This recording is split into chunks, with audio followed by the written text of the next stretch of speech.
Hey everybody, it's Greg Rice. We're here with Anthony Acquisto of Dreamvibe Entertainment. Yes, sir. Anthony is also my barber, and that's how I met him. So I want you to meet Anthony today. He's an aspiring filmmaker, and he actually has some films on his Facebook page. Facebook, Instagram, YouTube, yep. Some pilots that you put out there. Yeah. So tell us a little bit about how you got into film. Oh, well, it's a good question. I think it's just lifelong, man. Just, storytelling, lifelong. Film, first time I got into film I was 18. I'm 33 now. I just grew up loving the medium, man. I just loved watching movies. It was always the escape. It was the medium I loved most. And from an early age, I was always creating stories. You know, we'd be me and my friends, my brother, my younger brother, my friends, we'd have action figures. I'm a Marvel fan, as you can see. Yeah. Right? So we'd have action figures, and instead of just clashing them together, I'd be like, no, we can't do this. I gotta set up the storyline, I gotta set up the plot, and they'd sit there and kind of be bored with it.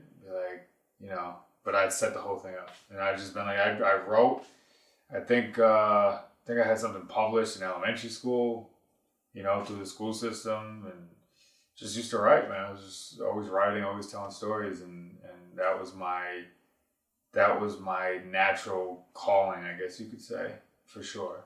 So 2 decades at this point. Yeah, definitely. And you lived in California, right? I did. I moved out to California when I was 18. Did you take up any film there? Did you get involved? Because that's the Mecca, right? Yeah, not really where I went, man. I have family out there. My grandfather's been out there my whole life, pretty much. He passed away now, but he spent most of his life since the 70s in California. Then I had an uncle and aunt out there, and just used to visit as a kid. I loved it. And I decided to move out there when I was 18, and I did not go there for the entertainment industry. I didn't really do much to pursue it while I was there. It's kind of like that too cool for school guy, I was like, I don't want to do what everybody else is doing out here. And I grew up, my sport is boxing. I grew up in the boxing world, competing, and I did that, and I cut hair. I found the barber industry when I was 19. Okay. When I was 19, and that's another artistic medium. So a lot of artists that you meet, man, it's there's multiple mediums that we can kind of tap into, and this is practical moneymaker. Oh yeah. So now you have your own studio here that we're at. It's beautiful and it's Appreciate private it. on the water. Different vibe, right? Totally. Different vibe. Dreamvibe. It is. That's it. Exactly. On the water. On the water, man. So it is a different thing here with the private aspect, and it's in a residential area, and but it's worked for clients. Everybody kind of likes it, and it kind of, I guess it kind of came off this freaky world that we've lived in the last year anyway, which people were kind of going more small, private, no crowds, and it worked for me. Yeah. It worked for me, So back to the film a little bit. Do you think that industry is watered down year over year with everybody having access to a phone and creating their own accounts, and you could live stream something, you could have an OnlyFans account, you could do whatever you want. Yeah. Do you think it's harder and it's just polluted it, or is it just more vibrant than ever? Well, if we're talking about like the business side of the film industry, I don't think that's been watered down as much, because you still have to have a certain quality of content to get in and to make money, which is where we're all trying to get to. I think that there's a lot more shit that has to be sifted through. It has its pros and cons, man. Like you said, there is, think about how many people didn't have access for years. You had to be some rich kid with a director father, or, born into a certain situation, or in a place where you could get into a film school. Back in our parents, really. I mean, my parents are mid-50s, but them and young and older, you had to buy film, dude. You had to buy film. It was hard. You weren't just like a low middle class or low income person and had access to a camera, right? So I think what the cool thing about now is that pretty much everybody does, just with a phone. Yeah. You know, and you can do some good stuff. So I think it's a double-edged sword. But then you do have a lot of people that, you know, dump shit on social media or whatever, and there's a lot of content that you have to get through to find what you like. If you're a producer, if you're on that end of the spectrum looking for something to support or to facilitate, I think there's a lot of content, a lot more content now that you have to get to figure out what that is that you want to facilitate. And so I'm on the end of trying to find these people that are looking to facilitate, you know. And what's your style? What's your kind of, I guess, a film that you try to create or hope to create? It's a good question. I have been called the Drama King in the past from a couple of friends of mine. Drama King. Drama King. Okay. I love to write drama. I write, you know, I think my intrinsic style is definitely deep, maybe even dark, dramatic characters. But what's interesting is that this Boston the Hitman thing that we're doing is obviously completely different. And that started off as a joke. The Boston the Hitman is a comedy series, short comedy series that we're doing that is a couple mob wise guys from the late 70s, early 80s. We kind of keep the date vague. And they're idiots, you know, and they just kind of stumble upon these crazy situations, ridiculous situations. And the whole series is about them trying to find some guy that the hitman was supposed to kill, and then but it's all comedy and ridiculous shit. So that's actually kind of different than like what my natural. That's light. It's super light, you know. And we did it as a joke at first. It was like, we actually shot the pilot on the iPhone, on the brand new iPhone, and we did that to kind of write to the point of, hey, if you have an iPhone. All you need is just good ideas, you know, and some know-how and some hard work, and you can put together. You watched it. I mean, everybody we ended up with like 16,000 views on that on Facebook, and so many people would contact me like, dude, how you guys didn't shoot that on the iPhone? Like, yeah, we did. Wow, we did. You know, so we did it just kind of like prove a point. Like, we just do some little goofy scene, and then a lot of people liked it. So like, why don't we? Thousands of hits. Yeah. And we'll throw it up. We'll throw some B-roll that on there. Appreciate that. And the link there is pretty cool. Yeah, it's not bad. And you're the main character. One of them. One of them. Yeah, I got my acting shoes on. And your hat. My acting hat. That's the hat. That hat is gonna be his own. Is that the one hat? there? That hat's gonna be in every episode. That's what he's gonna wear. So it's fun, you know, it's fun and you know, I feel like everything with 2020, it was too deep. It was too deep, and you know, I think we had a lot of creative people, or writers, or filmmakers wanted to do something that was like along those lines. Even I did something with my son, a little pandemic themed short, and it's just like nobody wants to deal with it. No, you know what I mean? We just dealt with this shit for a year, like being in this pandemic world and all this civil unrest type stuff. It's like, let's just do something lighthearted, man. Right. You know, get our minds out of it. Laugh. Yep. You know, so that's what we did with the Boston Hitman. Things work, man. It's fun. It's fun to do. It's fun, and people are having fun watching it. So the goal is to keep, you know, gaining traction as much with that. So I mean, I honestly just like doing it. That series particularly just for people to enjoy. Yeah. You know, whatever comes from it comes from it. But it's just fun. And what's your goal? My goal is to make a living off of writing and directing. So not acting. You'd be just behind the scenes. I prefer. I mean, I'll act if those opportunities come, and I've actually had a few people just from this Boston Hitman series want to cast me in, you know, small projects, and a lot of writing opportunities like independent stuff still have come from even this Boston Hitman series. You know, people wanting to help them with their writing. But no, my goal is for sure to write and direct and make a living writing and directing movies. In Rhode Island, in Florida, in Doesn't California, matter. you don't Doesn't care. matter. I mean, to make a living, it's got to be something that the world sees. for the most part. I mean, I'm sure this industry and my trajectory right now is going to take me back to California to some extent. I don't know about living there, but I'm sure I'll be there. I have a big network there. One of my best friends and my mentors, KG Cavion, he's a producer on this Boston Hitman project. So shout out to KG. He's out there, and we have a lot of projects in the works. So I'll be in California, but it doesn't matter, man. Social media and the internet these days, it's like you can be anywhere. You can be anywhere. So how about people that may be acting or maybe writing, and they get an opportunity? How do they sift through it and know that this is something I should, dedicate 6 months of my life to and move or stop other things? Like, how do mainly actors know what to go full into? Because you could get 10 offers and you're like, oh my God, this one, that one, this one's paying this much, this one's this, and I'll be seen here. And it's, how do you sift through it as a young, entrepreneur, actor, actress? I think it depends on the goal. So if the goal is just like I've met really good actors now, and their goal is just to get work. So they're definitely in LA.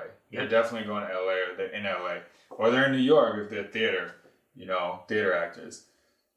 So it depends on what the goal is. If your goal is just to get work and to get seen and to make money, then you're attaching yourself to some type of agency, hopefully, or manager, and you just, I have friends that just audition for everything, and it really doesn't matter. I mean, it matters to an extent, but they're trying to get paid. Yeah. And usually if it's a paid gig, it's something that's going to have a little exposure attached to it. Now, there's actors and actresses, actually, technically, an actor is gender neutral. It's female or male actor, but there's some that just are looking for more media roles, and they're trying to put together a reel that's it's a little more in depth, and maybe they're in a position where they're not so much just looking for like the paid gig or the big paid gig, So that comes down to them, and then finding in their network, wherever that is. I mean, if you're in Rhode Island, we have, in New England, there's a lot of talented people here, man. There's some talented filmmakers, for sure. Some talented writers. Definitely a lot of talented DPs and videographer type folks. But those types of, the actors that are looking for something media, they're looking for talented writers, for sure, to write them apart or to find them apart that's gonna display their skills. It's like boxing, man. Like, if you're, we'll use Floyd Mayweather as an example. Like, he's not gonna look as fantastic if he's like in the ring with some bum, you know what I'm saying? Right. But if he's in the ring with Canelo and beats Canelo, it shows his ability. Or anything. If you're in with, you need a foundation to display that skill. So actors are looking for great roles, man. Well-written roles. And that's hard to find. That's hard to find. But as far as just making money, then you got to be in bigger markets. You got to be in bigger markets as an actor, for sure. And out and doing auditions in these bigger markets. What do you consider a sellout in this industry? Is it somebody that, does JCPenney commercials, or, do you consider them an actor when they're just doing simple stuff? Or is it just all the same? I think it's all the same. I don't think anybody's a sellout because everybody's intention is different. I think at the end of the day, we're all trying to make money. For the most part. I mean, we're all trying to make... There is some people who care about the art way less. But if their intention is simply like... I have some friends that are, corporate filmmakers. And they're successful and they're extremely talented at it. And they have great businesses and great networks. And that's what they do. And they do it great. They're not selling anything out. It's just, that's their business. And they're successful. The other thing, too, is I think that there's a certain point where an artist, like, especially I'm going to use myself as an example, you don't care enough about money. It's passion. But now, you have a family, you have kids, Right. You got mortgage, you got rent. You got to make money. You got to make money. So there comes a certain point where you got to be smart about it too. And that's what the barber industry has really been. I've been blessed with that trade because I've been able to support myself and my family. Which is what I need. It's huge. And I've made a little money with the corporate filmmaking too. I've directed a couple commercials, just a couple things here and there, which pays pretty good too.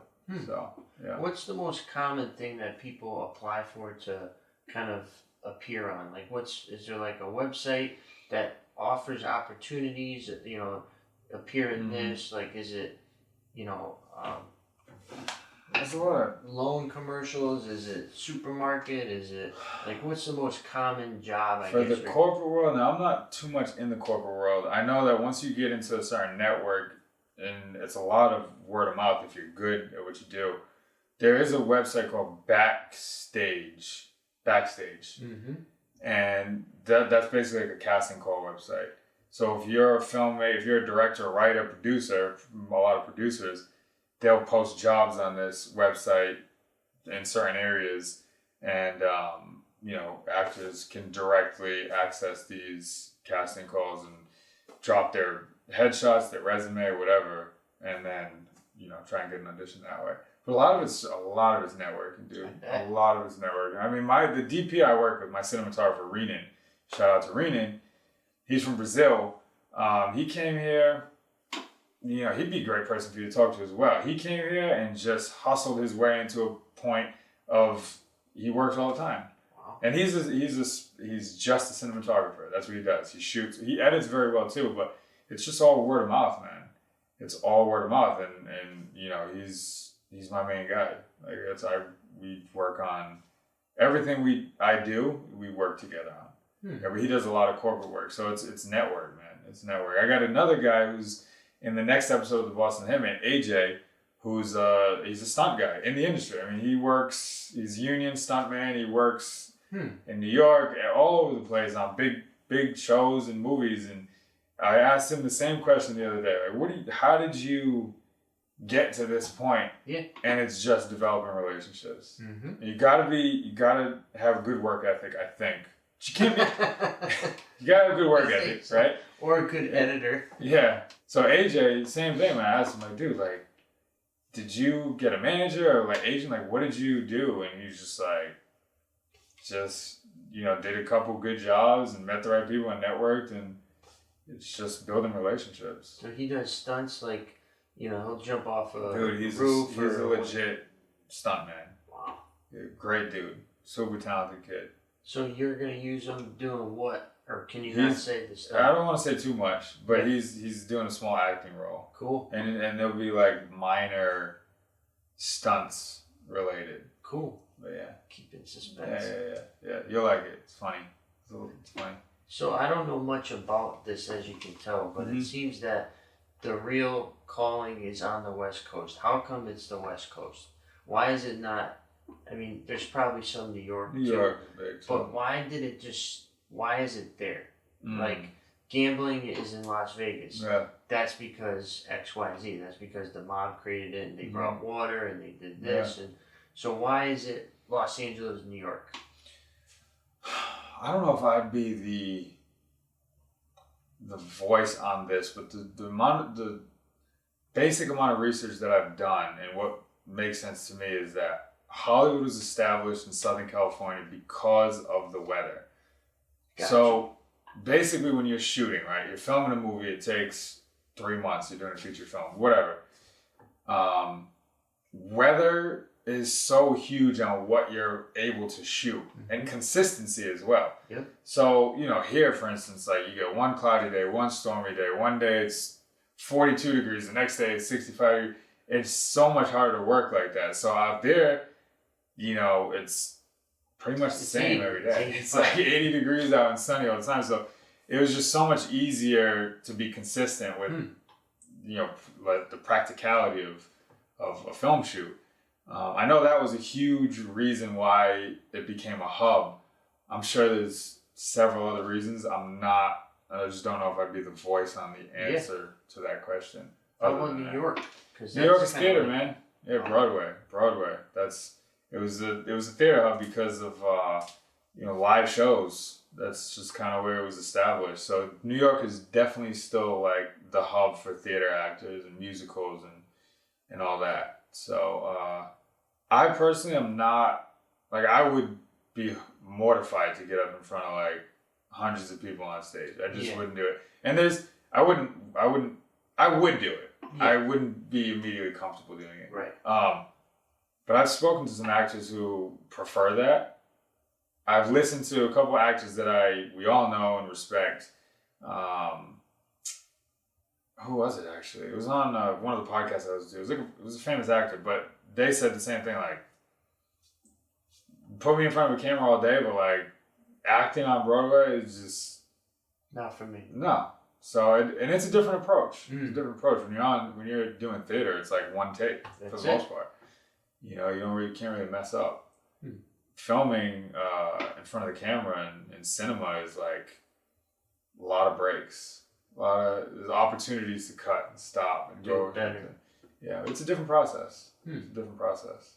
What do you think about live performance? Do you think that is going to become a thing of the past, since now everything can be streamed and the whole COVID? Like, I love live music, but obviously there's been none of that. And when you go to live shows, people are on their phones or they're taking videos, like they're not in the moment. In the moment, yeah. So do you think that form of expression is becoming antique?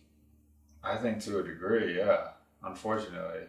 To a degree it is, but I don't think that we'll ever get to a point of it not existing, because it's something different to do. It's a moment. It's an experience. There's something different about seeing your favorite music artist in front of you on stage and around other people. I just heard New York supposedly is supposed to, by the summertime, like fully open up Broadway. Wow. I mean, I heard that. I don't know if that's true. So, I mean, Broadway's planning on coming back. I think even cinema is going to be different, though. I mean, because it's like, I'm a big Marvel fan, of course. I love the Avengers movies and stuff. That's not like my particular style or genre that I want to get into as a filmmaker, but I love it. But like, dude, that's what people go to the movies for these days. You know, we a lot of the little more intimate dramas or horror films and stuff. Well, horror films is also big for cinema viewership, but like intimate dramas or really story-driven kind of smaller budget films, like we just watch it on Netflix now. We just watch it on Hulu. Like I think it's gonna be hard to get a lot of people to the movies to see stuff like that. Like, people go to the movies to see the grand superhero films or the big Steven Spielberg, big pictures. So it's definitely changed, man. It's definitely changed. I don't know what direction it's going to go in. I think that, I just do know that any transitional point is always good for new talent. Yeah. That's what I definitely, sure. I definitely have seen, if you look at history and you look at patterns, it's like, it's time to get some fresh blood. Opening. Exactly. Like series. I think series, huge. Took the place of movies. Huge. Because it's like after a movie, sometimes you're like, I want more. More, yeah. And, a recent series I watched was Ozark with Jason Bateman. That's gotten fantastic reviews. Great. I haven't seen it yet, but... Great. I think 33 or 36 episodes so far, and then the final 4 seasons. That's great. Yeah. And it's just like, it keeps you involved, and I prefer a series way more than a movie. Yeah, a lot of people do. A movie is kind of like scratch the surface. Yeah. But there's something to be said about that 2 hours that you watch a complete story, that's it. Correct. And it's just like, leaves you with that. Wow. Yeah. And then the fact that you can always go back to that, there's just some iconic films and movies that like you want to go back to that memory, know? Especially if you watch something as a kid. And I feel like a lot of like writers draw inspiration from that. Like, you go back to this place that you watch something that takes you back to this place in time, Forrest Gump. Dude, Forrest Gump. My favorite movie. It's one of my favorite movies ever. Tommy Boy. Yeah, Tommy Boy's good. Comedy. Yeah. Yeah. Oh, Forrest Gump's fantastic. It's one of my favorites. But you watch that and it's just like Shawshank Redemption. great movie. Roger Deakins shot that. Yeah. Great stuff. Yeah. And it just makes an impression. And Mm-hmm. you know, I think when you're 10 to 18, that's when you're the most Huge. impressionable. I think so. Those movies, like, Yeah. I'll still quote a movie I saw when I was a teenager. Definitely. And some people will look at me like, what's this guy talking about? Yeah, I agree. But series have come a long way, and it's really the thing right now. Yeah. It's really the thing, and I think series hit the mark, man. You know, they give us what we're looking for. You know, just keep going with it. Just keep going with it. So that's something that I'd like to eventually tap into more. You know, maybe this Boston Hitman series will get somewhere with it. Yeah. But you could be a New York hitman. You could be a Miami hitman. yeah, right now we're definitely more the New York. But yeah, I have to get my Cuban accent going with the little Miami Cool, one. man. All right, Greg. Appreciate How about you, if anybody wants to get in touch with you, or maybe somebody's interested in having you write, how should they contact you? Yeah, best way to contact me is going to be on Facebook at Dreamvibe. So Dreamvibe together. No underscore? No underscore, it's just Dreamvibe. At Dreamvibe. I hate when people put Yeah, underscore and it trips especially out the search. email and stuff. Yeah, It's like I know. knocked out. Yeah, just all together, Dreamvibe. Or you can find me at my personal Facebook, Anthony Joseph, and it's the same thing on Instagram, at Dreamvibe, or I think I'm Anthony Joseph on Instagram as well. Cool, man. Yeah, best place to find me. Right on. Cool. Great All right, job. Thanks a lot. Again. Appreciate it. If you have any questions for me, I don't think you will, but throw them in the comments section below. I'll get right back to you. Once again, Greg Rice from Nexus Property Management and Anthony Acquisto Yeah. of Dreamvibe Entertainment.